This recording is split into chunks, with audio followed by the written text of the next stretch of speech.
আসসালামু আলাইকুম, কেমন আছেন বন্ধুরা? আশা করছি সবাই ভালো আছেন। আবিহা মেরিন ব্লগ চ্যানেলে সকলকে স্বাগতম। এই তো আজকে ভিডিওটা শুরু করে দিলাম দুপুর থেকে। অনেক গরম পড়েছে, তাই ভাবলাম আজকে কই মাছ দিয়ে আলু দিয়ে টমেটো দিয়ে ঝোল রান্না করব। এই তো প্রথমে হলুদ মরিচ লবণ মাখিয়ে নিয়েছি, মাখিয়ে তারপর আমি মাছগুলো দিয়ে দিচ্ছি ভাজার জন্য। আর ওই পাশে চুলার মধ্যে ভাতটাও বসিয়ে দিয়েছি, ভাতটাও রান্না করে নিচ্ছি। আর এদিক দিয়ে মাছটাও ভেজে নিচ্ছি। এই তো মাছটা এক পিঠ হয়ে আসলে এখন মাছটাকে আমি উল্টিয়ে দিব। এই গরমে কিন্তু ঝোল ঝোল খাবারটাই দেখা যায় একটু ভালো লাগে। এই তো মাছটা এক পিঠ হয়ে আসলে এখন আমি মাছটাকে উল্টিয়ে দিচ্ছি। আর কই মাছ দিয়ে আলু টমেটো ঝোল রান্না করলে কিন্তু এই গরমে বেশ ভালো লাগে।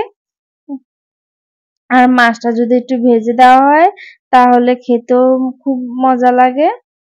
এই তো মাছটাকে আমি ভেজে নিয়েছি। আমার মাছটা ভাজা হয়ে গেছে। এখন চুলায় আরেকটা কড়াই বসিয়ে দিলাম, মাছের কড়াইটা উঠিয়ে এই তো এর মধ্যে তেল দিয়ে দিলাম। মাছের তেলটাই দিয়ে দিলাম, মাছের তেলটা দিয়ে রান্না করে নিব। তো পেঁয়াজটা দিয়ে দিলাম। এখন দিয়ে দিচ্ছি আলুগুলো আমি কেটে ধুয়ে পরিষ্কার করে রেখেছিলাম, তো ওইগুলো দিয়ে দিলাম আলুগুলো। এখন দিয়ে দিলাম হলুদের গুঁড়া আর দিয়ে দিচ্ছি লবণ। তো দিয়ে এখন নেড়ে চেড়ে দিব। হলুদটা দিলে দেখতে সুন্দর হয় কালারটা। আর লবণটা দিয়ে দিচ্ছি, লবণটা দিলে আলুটা তাড়াতাড়ি সিদ্ধ হয়ে যাবে। এতো নেড়ে চেড়ে কিছুক্ষণ আমি আলুটাকে ভাজা ভাজা করে নিব। আর একটু ঘন ঘন নেড়ে দিতে হবে, না হলে দেখা যাবে একদম লেগে পুড়ে যাবে। আলুটা একটু ভাজা ভাজা হয়ে আসলে এখন আমি এর মধ্যে পরিমাণ মতো পানি দিয়ে দিলাম। এখন ঢাকা দিয়ে দিচ্ছি। তো যে পানিটুকু দিয়েছি সেই পানিটুকু শুকিয়ে গেছে।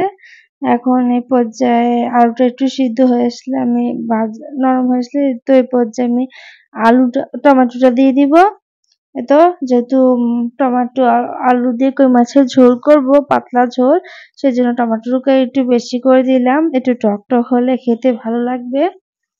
এই তো এখন দিয়ে দিচ্ছি এর মধ্যে লাল মরিচের গুঁড়া, দিয়ে দিচ্ছি হলুদের গুঁড়া, আর দিয়ে দিব এখন পরিমাণ মতো একটু লবণ।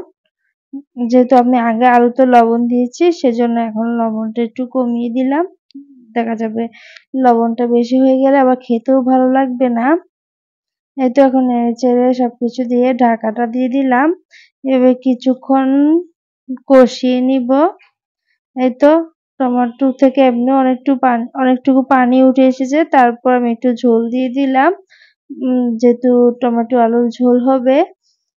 এই তো এখন ভেজে রাখা কই মাছগুলো আমি দিয়ে দিচ্ছি। আর এই রান্নাটা দেখা যায় খুব সহজেই হয়ে যায়, খুব কম সময়ে। আর গরমেও খেতে কিন্তু খুবই ভালো লাগে এই খাবারটি। আর ঝটপটও হয়ে যায়। তো সবকিছু দিয়ে এখন একটু ভাজা জিরা গুঁড়োটা দিয়ে দিলাম ছিটিয়ে, তাহলে খেতে ভালো লাগবে আর খুব টেস্ট হবে। এই তো এখন নেড়ে চেড়ে দিচ্ছি। তো আমার টমেটো আলুর ঝোলটা হয়ে আসলে তখন এই পর্যায়ে আমি দিয়ে দিব ধনিয়া পাতা কুচি। তো ধনিয়া পাতার কুচি দিয়ে দিচ্ছি, দিলে একটু সুন্দর একটা ঘ্রাণ আসবে। এই তো আর আমার ধনিয়া পাতাটা সিদ্ধ হয়েছে, তারপর নামিয়ে নিব। আর এই তো আমার কই মাছের ঝোল হয়ে গেছে। আর এদিক দিয়ে উস্তা আর দেশি আলু কেটে নিয়েছি, আর চিংড়ি মাছ দিয়ে আজকে উস্তা রান্না করব। এই তো চিংড়ি মাছের মধ্যে লবণ দিয়ে দিচ্ছি, আর দিয়ে দিচ্ছি এখন লাল মরিচের গুঁড়া, আর দিয়ে দিব এখন হলুদ। এই তো আজকে চিংড়ি মাছ দিয়ে উস্তাটা ভাজি করে নিব। আর উস্তার মধ্যে কিন্তু দেশি আলু দিয়েছি, যার কারণে খেতেও ভালো লাগবে, আর চিংড়ি যার ফলে খেতে অনেক মজা লাগবে।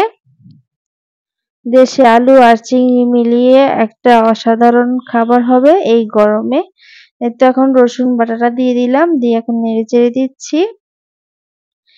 এই তো এখন দিয়ে দিচ্ছি পানি পরিমাণ মতো, দিয়ে এখন নেড়ে চেড়ে সবকিছু একসাথে ভালোভাবে কষিয়ে নিব মশলাটাকে। এই তো এখন দিয়ে দিচ্ছি উস্তাটাকে আমি কেটে ধুয়ে পরিষ্কার করে রেখেছি, যে দেশি ছোট ছোট আলুটাও দিয়ে দিলাম। এখন ঢাকা দিয়ে দিলাম। এই তো কিছুক্ষণ পরে আমি উস্তা ভাজিতে একটু কাঁচামরিচ কেটে দিলাম। এখন নেড়েচেড়ে দিব। তো আমার আজকের রান্নাটি কেমন হয়েছে কমেন্টে জানাতে ভুলবেন না। আশা করছি আমার আজকের রান্নাটি আপনাদের ভালো লাগবে। তো আজ কি করলাম সেগুলোই আরকি আজকে কি করলাম সেগুলোই আরকি আজকে আপনাদের সাথে শেয়ার করব। এই তো আমার উস্তা ভাজিটা উম হয়ে এসেছে, মানে কষা করে নিয়েছি কিছুক্ষণ। এই তো এখন এর মধ্যে আমি পরিমাণ মতো পানি দিয়ে দিব অল্প পরিমাণে, যেন উস্তাটা, আলুটা আর চিংড়িটা ভালোভাবে হতে পারে, যেহেতু রান্না করতেছি মাছ দিয়ে, চিংড়ি মাছ দিয়ে, সেজন্য আরকি পানিটা দেওয়া। এই তো ঢাকা দিয়ে দিলাম। এই তো পানিটা শুকিয়ে আসলে আরকি নামিয়ে নিব। এই তো হয়ে গেছে আমার চিংড়ি দিয়ে উস্তা ভাজি আর কই মাছের ঝোল।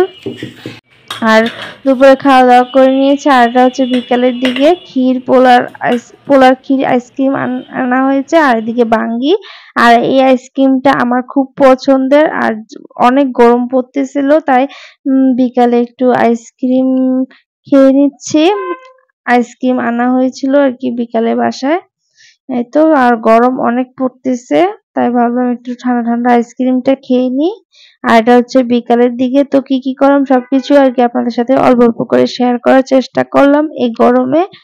আর তেমন একটা ভিডিও করা হচ্ছে না। এই তো বাঙ্গিটা কেটে নেওয়া হয়েছে।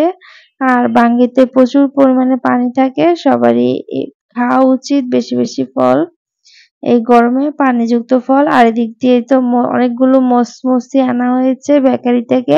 এই মসমসিগুলো আমার কাছে খুব ভালো লাগে। যখন বিকালে নাস্তা কোনো কিছু তৈরি করা যাবে না, তখন আরকি মচমচি খাওয়া যাবে।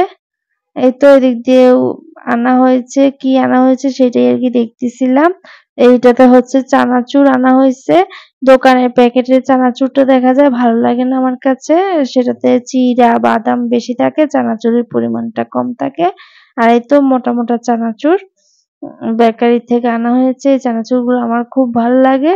যেহেতু এখানে বাদাম, চিড়া কম থাকে, চানাচুরটা বেশি থাকে। এই তো এখন ডিব্বায় ঢেলে নিচ্ছি, একটা ডিব্বায়।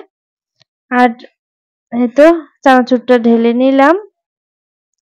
তো যারা আমার ভিডিওটি দেখতেছেন, একটু চেষ্টা করবেন আমার ভিডিওটা একটু ফুল ওয়াচ করার। আমার ওয়াচ টাইমটা খুবই কম। এই তো ঢাকা লাগিয়ে দিলাম।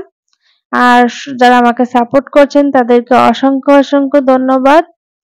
আর যারা নতুন সাবস্ক্রাইবার এসেছে, যারা আমার আজকে নতুন ভিডিও দেখতেছো, প্লিজ চ্যানেলটাকে সাবস্ক্রাইব করে আমার পাশে থাকবেন।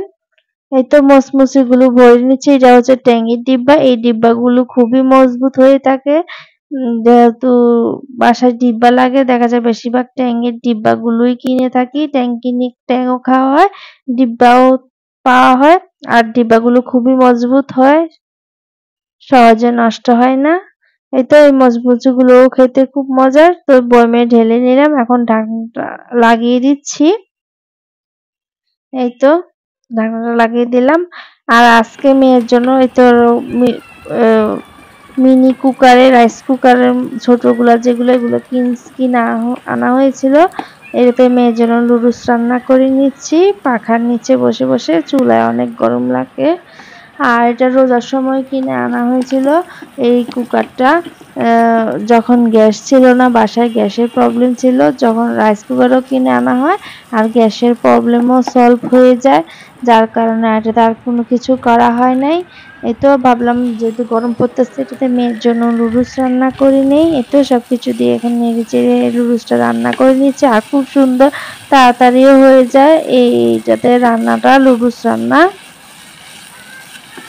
এটা অনলাইন থেকে আনা হয়েছিল, কিনে আনা হয়েছিল। এই তো এটাতে ঝটপট নুডলস রান্নাটাও হয়ে যায়, চুলার থেকেও তাড়াতাড়ি। এই তো আমার নুডলস রান্নাটা হয়ে গেছে। আর দেখতেও খুব সুন্দর হয়েছে নুডলস রান্নাটা। আমার কাছে খুব ভালো লাগলো, যাতে রান্না করে আরামও পেলাম। এতো বাটিতে নুডলস নিয়ে নিচ্ছে আর মেয়েকে খেতে দিব। তো ভিডিও আর বেশি বড় করবো না, আজকে ভিডিও এই পর্যন্ত। সবাই ভালো থাকবেন।